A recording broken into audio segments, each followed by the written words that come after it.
Hi friends, PSC ബിഗിനേഴ്സിലേക്ക് അവർക്കും സ്വാഗതം. ഇന്ന് ഞാൻ ജോഗ്രഫിയിലെ ഒരു ക്ലാസ്സുമായിട്ടാണ് വന്നിട്ടുള്ളത്. ഇന്ത്യൻ ഉപദ്വീപീയ പീഠഭൂമി.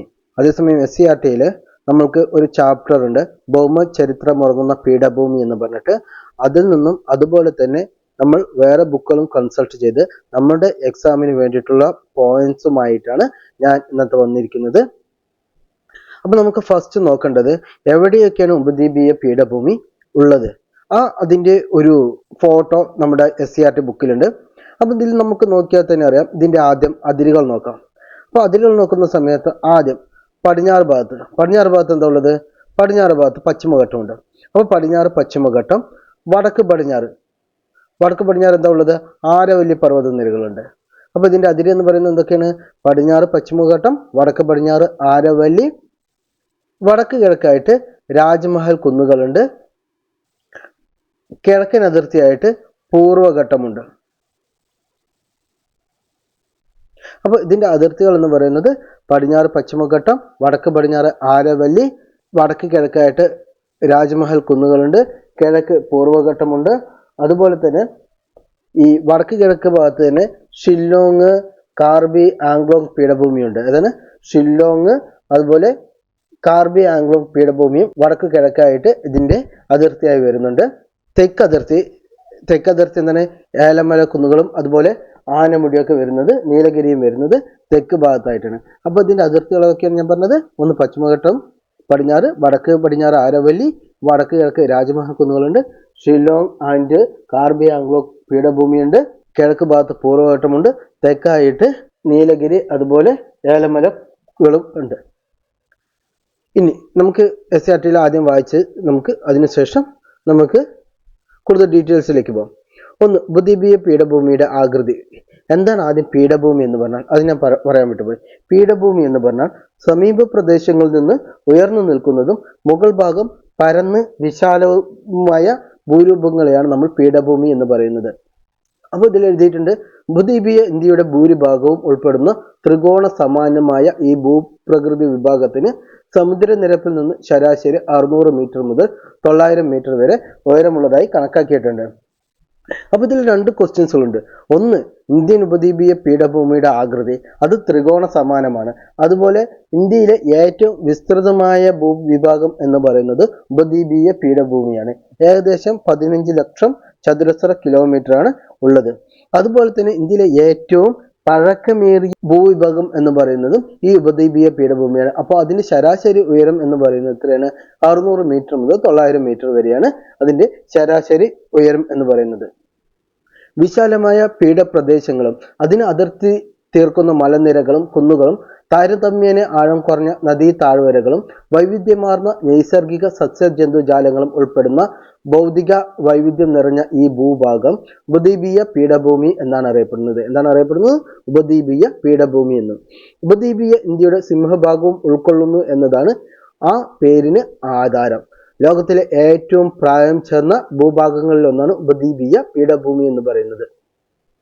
അപ്പോൾ ലോകത്തിലെ ഏറ്റവും പ്രായം ചെന്ന ഭൂഭാഗങ്ങളിൽ ഒന്നാണ് ഈ ഉപദ്വീപീയ പീഠഭൂമി.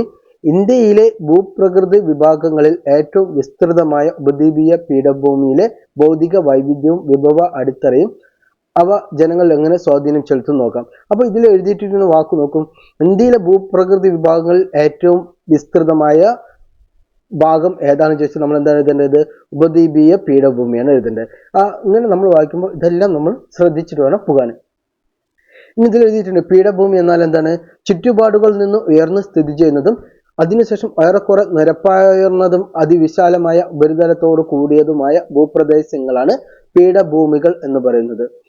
ഈ ഇങ്ങനെ നമുക്ക് സ്ഥാനത്തെ അടിസ്ഥാനമാക്കിയിട്ട് പീഠഭൂമികളെ മൂന്നായിട്ട് തരംതിരിക്കാം.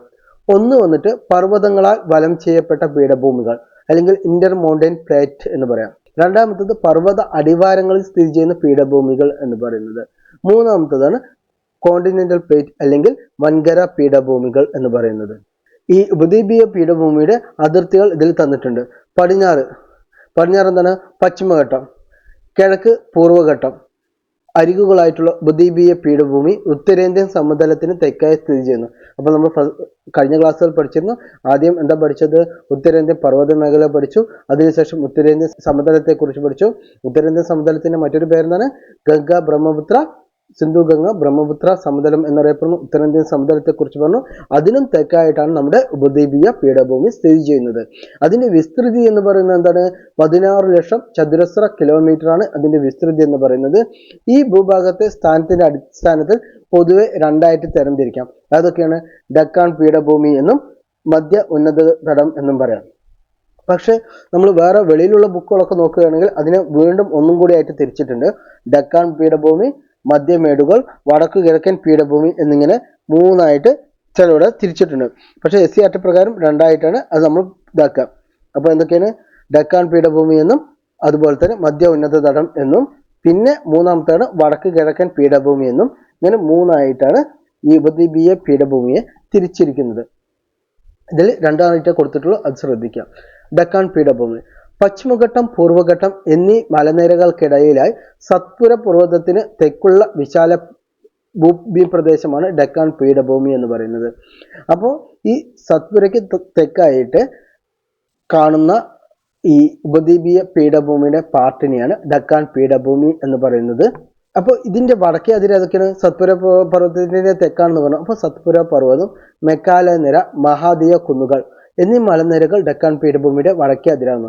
അപ്പോൾ ഡക്കാൻ പീഠഭൂമിയുടെ വടക്കേ അതിര് എന്ന് പറയുന്നത് ഏതൊക്കെയാണ്? സത്പുര പർവ്വതം, മെക്കാല നിര, മഹാദിയ കുന്നുകൾ. തെക്ക് എന്നർത്ഥമുള്ള ദക്ഷിൺ എന്ന സംസ്കൃത പദത്തിൽ നിന്നാണ് എന്തുണ്ടായത്? ഡക്കാൻ എന്നുണ്ടായത്. അപ്പോൾ എന്താണ്? ദക്ഷിൺ എന്ന പദത്തിൽ നിന്നുമാണ് ഡക്കാൻ എന്നുണ്ടായത്. പിന്നെ ഈ ഡക്കാൻ പീഠഭൂമി എന്ന് പറയുന്നത് ലാവ പീഠഭൂമിയാണ്. അപ്പോൾ ഈ ഡക്കാൻ പീഠഭൂമിയുടെ വടക്ക് പടിഞ്ഞാറ് ലാവ തണുത്തുണ്ടായ മേഖലയാണ് ഡക്കാൻ ട്രാപ്പ് മേഖല എന്ന് പറയുന്നത്. അതാണ് ഡക്കാൻ ട്രാപ്പ് മേഖല എന്ന് പറയുന്നത്. അപ്പോൾ ദശലക്ഷക്കണക്കിന് വർഷങ്ങൾക്ക് മുമ്പ് ലാവ ഒഴുകി പരന്നുണ്ടായ ബസാൾട്ട്, ഗ്രാനൈറ്റ്, നെയ്സ് തുടങ്ങിയ പരരൂപ ശിലകളാണ് ഡക്കാൻ പീഠഭൂമിക്ക് രൂപം നൽകുന്നത്. അപ്പോൾ ഇവിടെയുള്ള ശിലകൾ ഏതൊക്കെയാണ്? ബസാൾട്ട്, ഗ്രാനൈറ്റ്, നെയ്സ് തുടങ്ങിയവയാണ് പരരൂപ ശിലകളാണ് ഡക്കാൻ പീഠഭൂമിക്കുള്ളത്.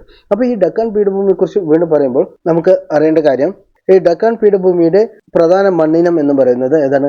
കറുത്ത മണ്ണാണ്. ഡക്കാൻ പീഠഭൂമിയിലെ മണ്ണ് എന്ന് പറയുന്നത് കറുത്ത മണ്ണാണ്.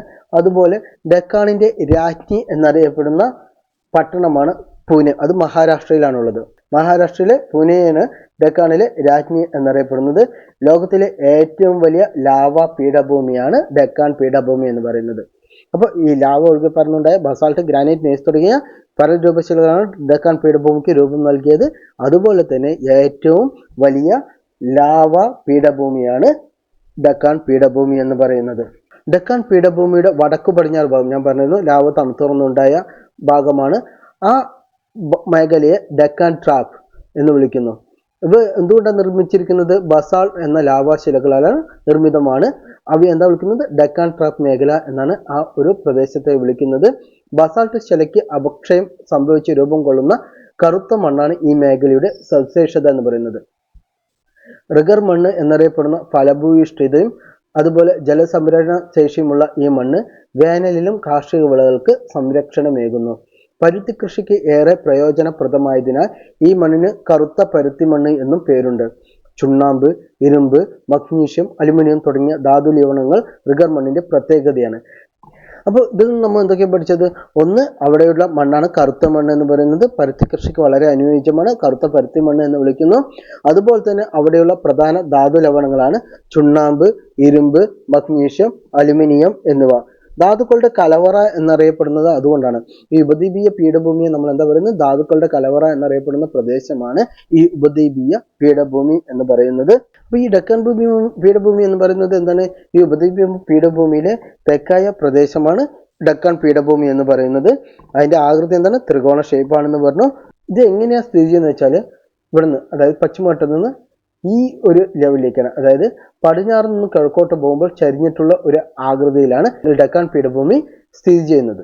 കേരളത്തിന്റെ കിഴക്കു ഭാഗത്തായി സ്ഥിതി ചെയ്യുന്ന സഹ്യപർവ്വത നിരയെക്കുറിച്ച് നിങ്ങൾ പഠിച്ചിട്ടുണ്ടല്ലോ. അപ്പൊ നമ്മുടെ കേരളത്തിന് കിഴക്കു ഭാഗത്തായിട്ട് സ്ഥിതി ചെയ്യുന്നത് എന്താണ്? പശ്ചിമഘട്ടമാണ് നമ്മുടെ അവിടെ സ്ഥിതി ചെയ്യുന്നത്. ഇന്ത്യയുടെ പശ്ചിമഘട്ടമാണ്, അതാണ് നിങ്ങൾ മനസ്സിലാക്കേണ്ടത്.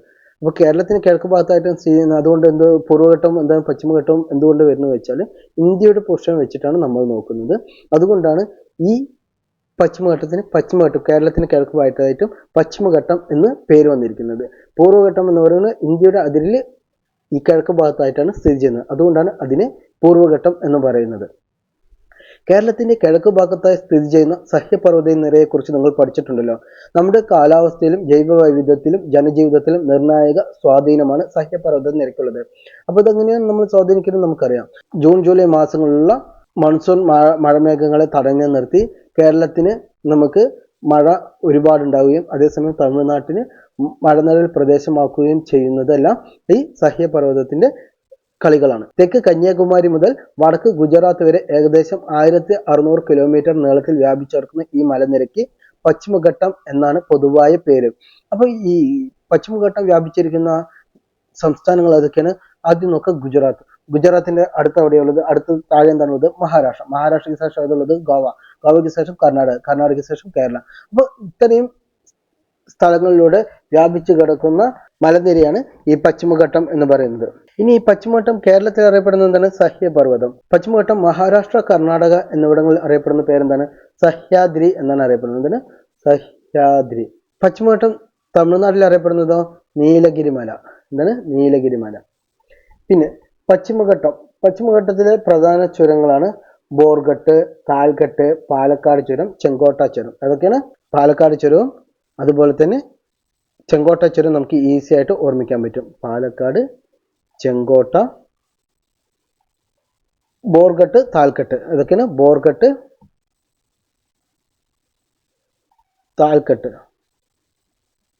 ഘട്ടാണ്. ഓക്കെ, അപ്പോൾ ഇങ്ങനെയാണ് ഇതുള്ളത്. ഇനി ഈ പശ്ചിമഘട്ടത്തിലെ ഏറ്റവും വലിയ കൊടുമുടി ഏതാണ്? അത് ആനമുടിയാണ്.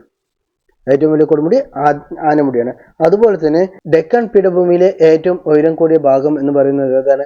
അത് ആനമുടിയാണ്. ഏതാണ്? ആനമുടിയാണ്. ഇതിന്റെ ഉയരം വടക്കു നിന്നും തെക്കോട്ട് എന്ന ക്രമത്തിൽ ഈ പർവ്വതനിരയുടെ ഉയരം കൂടി വരുന്നു.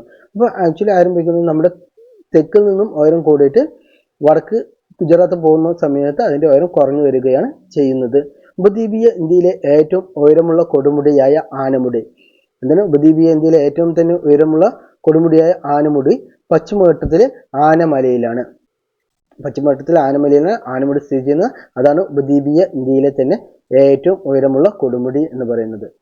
ഇനി കേരളത്തിൽ ആനമല, ഏലമല എന്നീ പേരുകളിലും അറിയപ്പെടുന്ന പശ്ചിമഘട്ട നിരയ്ക്ക് കർണാടകം, തമിഴ്നാട് ഭാഗത്ത് നീലഗിരി എന്നും മഹാരാഷ്ട്രയിൽ സഹ്യാദ്രി എന്നുമാണ് പേര്.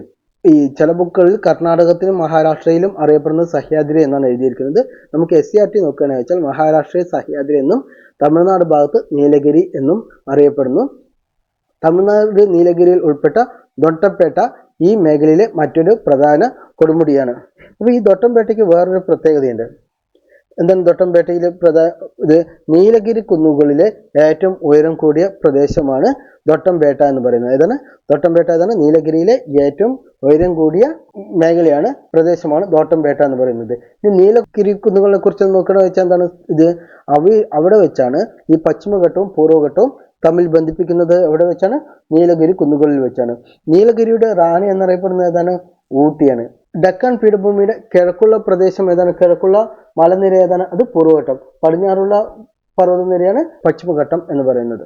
അപ്പോൾ ഈ ഉപദ്വീപീയ പീഠഭൂമിയിൽ വരുന്ന മലകളൊക്കെ ഏതൊക്കെയാണ് നോക്കാം. ഈ പൂർവ്വഘട്ടത്തിന്റെ ഭാഗത്തായിട്ടാണ് നല്ലമല, പാൽക്കൊണ്ടമല, ജവാടി കുന്നുകൾ, ദൊട്ടംപേട്ട ഞാൻ പറഞ്ഞിരുന്നു നീലഗിരി കുന്നുകളിലാണ് ഉള്ളത്. ഈ സത്പുര പർവ്വതനിരത്തിൽ താഴ്ഭാഗത്തായിട്ടാണ് അല്ലെങ്കിൽ തെക്ക് ഭാഗത്തായിട്ടാണ് ഡക്കാൻ പീഠഭൂമിയായി ഉള്ളത് എന്ന് പറഞ്ഞു. ഈ വിന്ധ്യ പർവ്വതനിരത്തിന് സമാന്തരമായിട്ടുള്ള നിരയാണ് സത്പുര എന്ന് പറയുന്നത്. ഇന്ത്യയെ തെക്കും വടക്കും എന്ന് വേർതിരിക്കുന്ന പർവ്വതനിരയാണ് ഈ വിന്ധ്യ പർവ്വത എന്ന് പറയുന്നത്. അതുപോലെ തന്നെ ഇവിടെ ഒരു നദിയുണ്ട്, അതാണ് നർമ്മദ നദി. പിന്നെ ഇവിടെ മെക്കാല കുന്നുകളുണ്ട്. അപ്പോൾ ഇതൊക്കെയാണ് മഹേന്ദ്രഗിരി കുന്നുകൾ, ഇവിടെയാണുള്ളത്. ഇതാണ് ഈ കിഴക്കൻ തീരസമതലം എന്ന് പറയുന്നത്. അപ്പോൾ നമ്മൾ ഇവിടെ എന്തൊക്കെയാണ് മലനിരകൾ ഉള്ളത് എന്ന് നമ്മൾ നോക്കി. ജവാടി കുന്നുകൾ, പാൽക്കൊണ്ടമല, നല്ലമല, മഹേന്ദ്രഗിരി തുടങ്ങിയ മലകൾ എവിടെയുണ്ട്? നമ്മുടെ പൂർവ്വഘട്ടത്തിലുണ്ട്. ഈ പൂർവ്വഘട്ടം എന്ന് പറയുന്നത് പശ്ചിമഘട്ടത്തെ അപേക്ഷിച്ച് ഉയരം കുറഞ്ഞ പർവ്വതനിരയാണ്. അതുപോലെ ഈ പൂർവ്വഘട്ടം സ്ഥിതി ചെയ്യുന്ന എവിടെയാണ്? ഒഡീഷയിൽ നിന്നാണ് ആരംഭിക്കുന്നത്. അപ്പോൾ ഒഡീഷ കഴിഞ്ഞിട്ട് ഏതാണുള്ളത്? തെലങ്കാനയുണ്ട്, ആന്ധ്രയുണ്ട്, തമിഴ്നാടുണ്ട്. ഈ ഭാഗങ്ങളിലായിട്ട് പരന്നു കിടക്കുന്ന പർവ്വതനിരയാണ് പൂർവ്വഘട്ടം എന്ന് പറയുന്നത്. ഒഡീഷയിലെ മഹാനദീതടം മുതൽ തമിഴ്നാട്ടിലെ നീലഗിരി നിരകൾ വരെ ഏകദേശം 800 കിലോമീറ്റർ ആണ് പൂർവ്വഘട്ടത്തിന്റെ ആകെ നീളം എന്ന് പറയുന്നത്. കിഴക്കോട്ടൊഴുകുന്ന ഉപദ്വീപീയ നദികൾ പൂർവ്വഘട്ടത്തിന്റെ തുടർച്ച നഷ്ടപ്പെടുത്തി കിഴക്കൻ തീരസമതലത്തിലൂടെ ഒഴുകുന്നു. പശ്ചിമഘട്ടവും പൂർവ്വഘട്ടവും എവിടെയാണ് സംഗമിക്കുന്നതെന്ന് ഞാൻ പറഞ്ഞിരുന്നത് നീലഗിരി കുന്നുകളിൽ സംഗമിക്കുന്നു. അപ്പോൾ ഇതാണ് മെയിനായിട്ട് പഠിക്കാനുള്ളത്. ഇനി നീലഗിരിയെ കുറിച്ച് നോക്കാം. അപ്പോൾ നീലഗിരി എന്ന് പറയുന്നത് തമിഴ്നാട്, കർണാടകം, കേരളം എന്നീ സംസ്ഥാനങ്ങളുടെ സംഗമ മേഖലയിലെ മലനിരകളെയാണ് നീലഗിരി കുന്നുകൾ എന്ന് പറയുന്നത്. ഈ നീലഗിരി കുന്നുകളിലെ ഉയരം കൂടിയ പ്രദേശമാണ് ദോട്ടംപേട്ട എന്ന് പറയുന്നത്. പ്രധാനമായും പശ്ചിമഘട്ട മലനിരയുടെ ഭാഗമായ ഇവിടുത്തെ ഏറ്റവും ശ്രദ്ധേയമായ മലയോര സുഖവാസ കേന്ദ്രങ്ങളാണ് ഊട്ടി, കൂനൂർ, കോട്ടഗിരി എന്നിവ.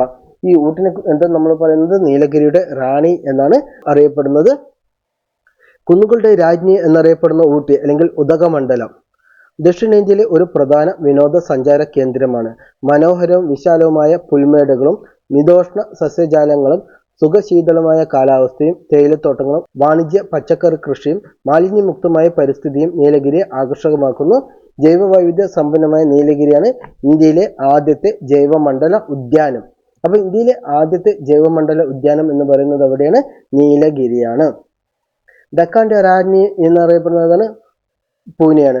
ഡക്കാന്റെ താജ്മഹൽ എന്നറിയപ്പെടുന്നത് ബീബി കാ മക്ബറയാണ്. പിന്നെ നമ്മൾ പറഞ്ഞിരുന്നു ഈ കറുത്ത പരുത്തി മണ്ണാണ് ഡക്കാനിലെ പീഠഭൂമിയിലുള്ളത് എന്ന് പറഞ്ഞു. അപ്പൊ നമ്മൾ ഇന്ത്യയിൽ എടുത്ത് നോക്കുകയാണെന്ന് വെച്ചാൽ ഈ ഭാഗത്ത് അതായത് ഗുജറാത്ത്, മഹാരാഷ്ട്ര പ്രദേശങ്ങളിൽ പരുത്തി കൃഷി നന്നായിട്ട് നടക്കുന്ന പ്രദേശങ്ങളാണ്. അതുപോലെ തന്നെ ഈ പശ്ചിമ ബംഗാൾ, ബംഗ്ലാദേശ് ആ ഭാഗങ്ങളിൽ ചണനൂലാണ് നടക്കുന്നത്, ചണകൃഷിയാണ് കൂടുതൽ നടക്കുന്നത്. അതേസമയം ഗുജറാത്ത്, മഹാരാഷ്ട്ര ഭാഗങ്ങളിൽ പരുത്തി കൃഷിയാണ് കൂടുതലായിട്ട് നടക്കുന്നത്. ഈ പരുത്തി കൃഷിക്ക് സഹായകമാകുന്ന ഇതാണ് കറുത്ത പരുത്തി മണ്ണ് എന്ന് പറയുന്നത്. അപ്പൊ ഇനി നമുക്ക് അടുത്തതിലേക്ക് കടക്കാം. അടുത്തതാണ് മധ്യ ഉന്നത തടം എന്ന് പറയുന്നത്. ഇനി ഈ ഡക്കാൻ പീഠഭൂമിയെ കുറിച്ച് വേറെ എന്തൊക്കെയാണ് ചോദിച്ചാൽ ആനമല, ഏലമല, പളനിമല എന്നിവ സംഗമിക്കുന്ന കൊടുമുടി എന്ന് പറയുന്നത് ആനമുടിയാണ്. അതുപോലെ ഉപദ്വീപീയ പീഠഭൂമിയിലെ ഉയരമേറിയ കൊടുമുടി അത് ആനമുടിയാണ്. പശ്ചിമഘട്ടത്തിലെ പ്രധാന സുഖവാസ കേന്ദ്രങ്ങളുണ്ട്. ഈ പശ്ചിമഘട്ടത്തിലെ പ്രധാന സുഖവാസ കേന്ദ്രങ്ങൾ ഏതൊക്കെയാണ്? ഒന്ന് അമ്പോളി, കുന്ദ്രേമുക്ക്, കുടക്, പഞ്ചഗാനി, മഹാബലേശ്വർ, ഗാണ്ടാല, മാത്രൻ. ഇതൊക്കെ എന്താണ്? ഇതൊക്കെ പശ്ചിമഘട്ടത്തിലെ പ്രധാന സുഖവാസ കേന്ദ്രങ്ങളാണ്. അതൊന്ന് ഞാൻ ഒന്ന് എഴുതാം. മാത്രൻ, കുടക്, കുന്ദ്രേമുഖ്, മഹാബലേശ്വർ, ഇതൊക്കെ പശ്ചിമഘട്ടത്തിലെ പ്രധാന സുഖവാസ കേന്ദ്രങ്ങളാണ് എന്ന് പറയുന്നത്. ഇനി ഇവിടെയുള്ള മണ്ണ് ഞാൻ പറഞ്ഞു, കറുത്ത മണ്ണ് എന്ന് പറഞ്ഞു, റിഗർ മണ്ണും എന്നറിയപ്പെടുന്നു. പിന്നെ ഈ ലാവശിലകൾക്ക് അഭിഷേകം സംഭവിച്ച് രൂപം കൊള്ളുന്നതാണ് ഇവിടുത്തെ കറുത്ത മണ്ണ് എന്ന് പറഞ്ഞു. ഇവിടെ കാണുന്നത് ബസാൾട്ട് എന്ന ആഗ്നേയ ശിലകളാണ് എന്ന് പറഞ്ഞു. അപ്പോൾ ഇത്രയും കാര്യങ്ങളാണ് ഇതിലുള്ളത്. അടുത്താണ് മധ്യ ഉന്നത തടം എന്ന് പറയുന്നത്. സത്പുര പർവ്വത നിരയ്ക്ക് വടക്കുള്ള വിശാല പീഠപ്രദേശമാണ് മധ്യ ഉന്നത തടം. മാൾവ പീഠഭൂമി എന്ന് വിളിക്കുന്ന ഈ പ്രദേശത്തിന്റെ പടിഞ്ഞാറ് അരികേതാണ് ആരവല്ലി പർവ്വതമാണ്. ഈ ദീർഘകാലമായുള്ള അപരദന പ്രക്രിയയിലൂടെ തേയ്മാനം സംഭവിച്ച പ്രായം ചെന്ന മടക്കു പർവ്വതങ്ങൾക്ക് അഥവാ അവശിഷ്ട പർവ്വതങ്ങൾക്ക് ഉദാഹരണമാണ് ആരവല്ലി നിര. അപ്പോൾ ഇന്ത്യയിലെ ഏറ്റവും പഴക്കമേറിയ മടക്കു പർവ്വതം എന്ന് പറയുന്നത് ആരവല്ലി പർവ്വത നിരയാണ്. പക്ഷെ എന്താണ്, അപക്ഷയ പ്രവർത്തനങ്ങളുടെ ഫലമായി അവശിഷ്ട പർവ്വതത്തിന്റെ പ്രത്യേകതകളും ഈ ആരവല്ലി പർവ്വത നിര കാണിക്കുന്നു. അതുപോലെ ഇന്ത്യയിലെ ഏറ്റവും പഴക്കമേറിയ പർവ്വത നിരയാണ് ആരവല്ലി എന്ന് പറഞ്ഞു. ആരവല്ലി പർവ്വത നിരയിലെ പ്രസിദ്ധമായ സുഖവാസ കേന്ദ്രമാണ് മൗണ്ട് അബു എന്ന് പറയുന്നത്. അതെവിടെയാണുള്ളത്? രാജസ്ഥാനിലാണ് ഉള്ളത്. അപ്പോൾ ഈ ആരവല്ലി, ഡൽഹിയുടെ ഭാഗമായിട്ട് വരുന്ന ആരവല്ലി നിരകളെ അറിയപ്പെടുന്ന പേരാണ് എന്തെന്ന്? റൈസിന കുന്നുകൾ. ഡൽഹിയുടെ ഭാഗമായിട്ടുള്ള ആരവല്ലി പർവ്വത നിരയിലെ കുന്നുകളാണ് റൈസിന കുന്നുകൾ എന്ന് പറയുന്നത്. ആരവല്ലി നിരയുടെ താഴ്വരയിൽ സ്ഥിതി ചെയ്യുന്ന നഗരമാണ് അജ്മീർ എന്ന് പറയുന്നത്. അതുപോലെ തന്നെ ഈ ആരവല്ലി പർവ്വത നിരയിലെ ഒരു പ്രസിദ്ധ സുഖവാസ കേന്ദ്രമാണ് മൗണ്ട് അബു എന്ന് പറയുന്നത്. അതവിടെ എഴുതിയിട്ടുണ്ട്. മാൾവ പീഠഭൂമിയിലെ ഏറ്റവും ഉയരമുള്ള കൊടുമുടി അത് മൗണ്ട് അബു ആണെന്ന് എഴുതിയിട്ടുണ്ട്. പ്രധാന മലയോര വിനോദസഞ്ചാര കേന്ദ്രമാണ് മൗണ്ട് അബു എന്ന് പറയുന്നത്. ആരവല്ലി പർവ്വത നിരകളിലെ ഏറ്റവും ഉയരം കൂടിയ കൊടുമുടി എന്ന് പറയുന്നത് ഏതാണ്? മൗണ്ട് ഗുരു ശിഖറാണ്. അതാണ് മൗണ്ട് ഗുരു ശിഖറാണ് ഈ ആരവല്ലി പർവ്വതനിരയിലെ ഏറ്റവും ഉയരമുള്ള പ്രദേശം എന്ന് പറയുന്നത്, ഉയരം കൂടിയ കൊടുമുടി എന്ന് പറയുന്നത്. ഈ മാൾവ പീഠഭൂമിയിലെ ഏറ്റവും ഉയരമുള്ള കൊടുമുടി മൗണ്ട് അബു ആണെന്ന് എഴുതിയിരിക്കുന്നത്.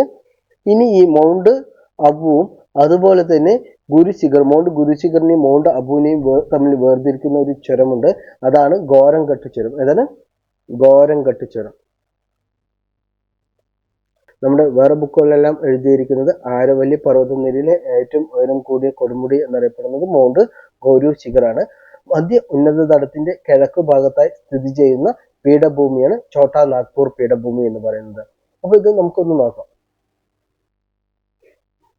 അപ്പോൾ മധ്യ ഉന്നത തടം എവിടെയാണുള്ളത്? ഈ ഭാഗത്താണ് മധ്യ ഉന്നത തടം ഉള്ളത്. അതിന്റെ കിഴക്ക് ഭാഗത്തായിട്ടാണ് ഛോട്ടാ നാഗ്പൂർ ഉള്ളത്. ഛോട്ടാ നാഗ്പൂർ പീഠഭൂമി ഉള്ളത്. മധ്യ ഉന്നത തടം വടക്ക് ഭാഗത്താണ്. പീഠഭൂമിയുടെ വടക്ക് ഭാഗത്താണ് മധ്യ ഉന്നത തടം ഉള്ളത്. മധ്യ ഉന്നത തടത്തിന്റെ കിഴക്ക് ഭാഗത്തായി സ്ഥിതി ചെയ്യുന്ന പീഠഭൂമിയാണ് ഛോട്ടാ നാഗ്പൂർ പീഠഭൂമി എന്ന് പറയുന്നത്. രാജ്മഹൽ കുന്നുകൾക്ക് തെക്കായി സ്ഥിതി ചെയ്യുന്ന ഛോട്ടാ നാഗ്പൂർ പ്രദേശം ഇന്ത്യയിലെ ഏറ്റവും സമ്പന്നമായ ധാതു വിഭവ കലവറയാണ്. ഇരുമ്പയിര്, ബോക്സൈറ്റ്, മാംഗനീസ്, ചെമ്പ് തുടങ്ങിയ ലോഹധാതുക്കളും ചുണ്ണാമ്പ് കല്ല്, കൽക്കരി തുടങ്ങിയ അലോഹധാതുക്കളും ഈ മേഖലയെ സമ്പന്നമാക്കുന്നു. അപ്പൊ ഇതൊക്കെ ചോദിക്കാവുന്നതാണ്. ഈ അവിടെ കാണപ്പെടുന്ന ധാതു വിഭവ കലവറ ഏതൊക്കെയാണ്? ലോഹധാതുക്കൾ ഏതൊക്കെയാണ്? അപ്പൊ അതിന് ഏതൊക്കെയാണ്? ഇരുമ്പയിര്, ബോക്സൈറ്റ്, മാംഗനീസ്, ചെമ്പ്. അലോഹധാതുക്കൾ ഏതൊക്കെയാണ്? ചുണ്ണാമ്പ് കല്ല്, കൽക്കരി തുടങ്ങിയ അലോഹധാതുക്കളും ഇവിടെയുണ്ട്. അപ്പൊ ഇവിടുത്തെ പ്രധാനമായിട്ടുള്ള ഈ വ്യവസായങ്ങൾ എന്ന് പറയുന്നത് ധാതു ഖനനവും അതുപോലെ ധാതു അധിഷ്ഠിത വ്യവസായങ്ങളുമാണ് ഇവിടുത്തെ പ്രധാന സാമ്പത്തിക പ്രവർത്തനങ്ങൾ എന്ന് പറയുന്നത്. ഇനി ഈ ഛോട്ടാ നാഗ്പൂർ പീഠഭൂമി എന്ന് പറയുന്നത് എവിടെയൊക്കെയാണ്? ഇന്ത്യയുടെ ധാതു കലവറ, ഇന്ത്യയുടെ മിനറൽ ബെൽറ്റ് എന്നറിയപ്പെടുന്നത് ഈ പീഠഭൂമിയാണ്. അതുപോലെ തന്നെ മധ്യ ഉന്നത തടത്തിന് കിഴക്കുള്ള പീഠഭൂമിയാണിത്. ഇത് എവിടെയൊക്കെയുള്ള സംസ്ഥാനങ്ങളായിട്ടാണ് ഇതുള്ളത്? ഈ ഛോട്ടാ നാഗ്പൂർ പീഠഭൂമി ജാർഖണ്ഡ്. നമുക്ക് ആ ഭാഗം നോക്കിയാൽ തന്നെ അറിയാം. ജാർഖണ്ഡ് ഉണ്ട്, പശ്ചിമ ബംഗാൾ ഉണ്ട്, ഒഡീഷ, ഛത്തീസ്ഗഡ്, ബീഹാർ. ഈ ഭാഗങ്ങളായിട്ട് വ്യാപിച്ചു കിടക്കുന്നതാണ് എന്തെന്ന് പറയുന്നത്? ഛോട്ടാ നാഗ്പൂർ പീഠഭൂമി എന്ന് പറയുന്നത്. ഈ ഛോട്ടാ നാഗ്പൂർ പീഠഭൂമിയിലെ ഒരു പ്രധാനപ്പെട്ട കൊടുമുടിയാണ് പരേഷ്നാഥ്. ഏതാണ്? പരേഷ്നാഥ്.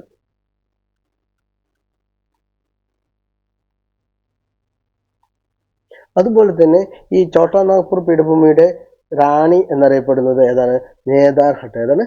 നേതാർഹട്ട്. ഈ ഛോട്ടാ നാഗ്പൂർ പീഠഭൂമിയിലൂടെ ഒഴുകുന്ന നദികളാണ് ദാമോദറും അതുപോലെ തന്നെ സുവർണ രേഖയും. ഈ ഛോട്ടാ നാഗ്പൂരിലെ പ്രധാന കൃഷികളാണ് ഉരുളക്കിഴങ്ങ്, പച്ചക്കറികൾ, നിലക്കടല, പുകയില, റാഗി എന്നിവ. ഈ അവിടെ കാണപ്പെടുന്ന പ്രധാനപ്പെട്ട മണ്ണിനമാണ് ചെമ്മണ്ണ് എന്ന് പറയുന്നത്. അവിടെയൊക്കെ കാണുന്നത് ഛോട്ടാ നാഗ്പൂർ പീഠഭൂമി അതുപോലെ മാൾവ പീഠഭൂമിയിൽ കാണപ്പെടുന്ന പ്രധാന മണ്ണിനമാണ് ഈ ചെമ്മണ്ണ് എന്ന് പറയുന്നത്. പിന്നെ ഇവിടെ അറിയേണ്ട കുറച്ച് കാര്യങ്ങളുണ്ട് ആരവല്ലിനെ കുറിച്ചും വിന്ധ്യാനിരകളെ കുറിച്ചും. ഇന്ത്യയുടെ വടക്ക് പടിഞ്ഞാറ് സ്ഥിതി ചെയ്യുന്ന പർവ്വതനിരയാണ് ആരവല്ലി എന്ന് പറയുന്നത്. ഏറ്റവും വലിയ പഴക്കമേറിയ മഴക്ക് പർവ്വതമാണ്. അതുപോലെ തന്നെ സിന്ധു ഗംഗ നദീതടങ്ങളെ വേർതിരിക്കുന്ന പർവ്വതനിരയാണ് എന്തെന്ന് പറയുന്നത്? ആരവല്ലി പർവ്വതനിര എന്ന് പറയുന്നത്. അതൊരു അവശിഷ്ട പർവ്വതമാണ്. അതവിടെ അതിലെ ഏറ്റവും ഉയരം കൂടിയ കൊടുമുടിയാണ് മൗണ്ട് ഗുരുശിഖർ എന്ന് പറയുന്നത്. പ്രധാന സുഖവാസ കേന്ദ്രം മൗണ്ട് അബു ആണെന്ന് പറഞ്ഞു. ഇവ തമ്മിൽ ബന്ധിപ്പിക്കുന്ന ചുരമാണ് എന്തെന്ന് പറഞ്ഞത്? ഗോൽക്കണ്ട് ചുരം എന്ന് നമ്മൾ പറഞ്ഞിരുന്നു. ഗോരംഘട്ട് ചുരം. മൗണ്ട് ഗുരുശിഖറിനെയും മൗണ്ട് അബുവിനെയും വേർതിരിക്കുന്ന ചുരമാണ് ഗോരംഘട്ട് ചുരം എന്ന് പറഞ്ഞു. മൗണ്ട് അബുവിൽ സ്ഥിതി ചെയ്യുന്ന തടാകമാണ് ഏത്? നക്കി തടാകം. ഇത് നക്കി തടാകം. ആരവല്ലിയുടെ ഭാഗമായ പ്രസിദ്ധമായ താഴ്വരയാണ് പുഷ്കർ താഴ്വര. ഇനി അടുത്താണ് വിന്ധ്യാനിരകൾ. ഇന്ത്യയെ വടക്കേ ഇന്ത്യ എന്നും തെക്കേ ഇന്ത്യ എന്നും വേർതിരിക്കുന്ന പർവ്വതനിരയാണ് വിന്ധ്യ പർവ്വതനിരകൾ. അതുപോലെ തന്നെ ഇവിടെ ഉത്ഭവിക്കുന്ന നദികളാണ് ചമ്പല്, ബത്വ, കെൻ എന്നിവ. ഈ വിന്ധ്യയും സത്പുരയും, വിന്ധ്യയ്ക്ക് പാരലായിട്ടുള്ള ഒരു പർവ്വതനിരയാണ് സത്പുര. വിന്ധ്യയ്ക്ക് തെക്കായിട്ടാണ് സത്പുര സ്ഥിതി ചെയ്യുന്നത്. ഇവ തമ്മിൽ ബന്ധിപ്പിക്കുന്ന മലനിരയാണ് മെക്കാലോ മലനിര. ഏതാണ്? മെക്കാലോ മലനിര. പിന്നെ വിന്ധ്യ പർവ്വതനിരയുടെ ഭൂരിഭാഗം സ്ഥിതി ചെയ്യുന്ന എവിടെയാണ്? മധ്യപ്രദേശിലാണ് സ്ഥിതി ചെയ്യുന്നത്. ഇനി സത്പുര നിരകൾ. സത്പുര എന്ന് പറയുമ്പോൾ സത്ത് 7 എന്നാണ് അർത്ഥം. അപ്പോൾ 7 പർവ്വതങ്ങളുടെ നിര എന്നറിയപ്പെടുന്ന നിരയാണ് ഈ സത്പുര നിരകൾ. വിന്ധ്യ നിരയ്ക്ക് പാരലായിട്ടാണ് ഇവ സ്ഥിതി ചെയ്യുന്നത്. നർമ്മദ, താപ്തി നദികൾക്കിടയിലാണ് സ്ഥിതി ചെയ്യുന്നത്. അപ്പോൾ ഞാൻ പറഞ്ഞിരുന്നു, വിന്ധ്യ എന്ന് പറയുന്നത് ഇന്ത്യ വടക്കേ ഇന്ത്യ എന്നും തെക്കേ ഇന്ത്യ എന്നും വേർതിരിക്കുന്ന പർവ്വതനിരയാണ് വിന്ധ്യ പർവ്വതനിര. ഇന്ത്യ വടക്കേ ഇന്ത്യ എന്നും തെക്കേ ഇന്ത്യ എന്നും വേർതിരിക്കുന്ന നദി അത് നർമ്മദ നദിയാണ്. സത്പുരയുടെ റാണി എന്നറിയപ്പെടുന്ന സുഖവാസ കേന്ദ്രമാണ് പശ്ചിമഹർഷി. ഏതാണ്? പശ്ചിമഹർഷി.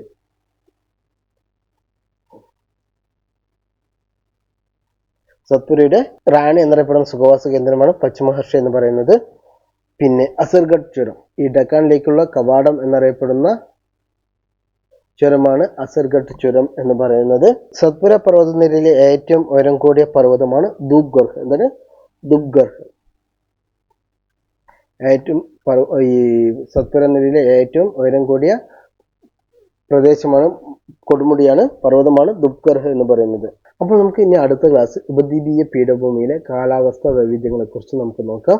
തൽക്കാലം ഇന്നത്തെ ക്ലാസ് വൈൻഡപ്പ് ചെയ്യുകയാണ്. ഇഷ്ടപ്പെട്ടാൽ ലൈക്ക് ചെയ്യുക, ഷെയർ ചെയ്യുക, സബ്സ്ക്രൈബ് ചെയ്യുക. Thank you.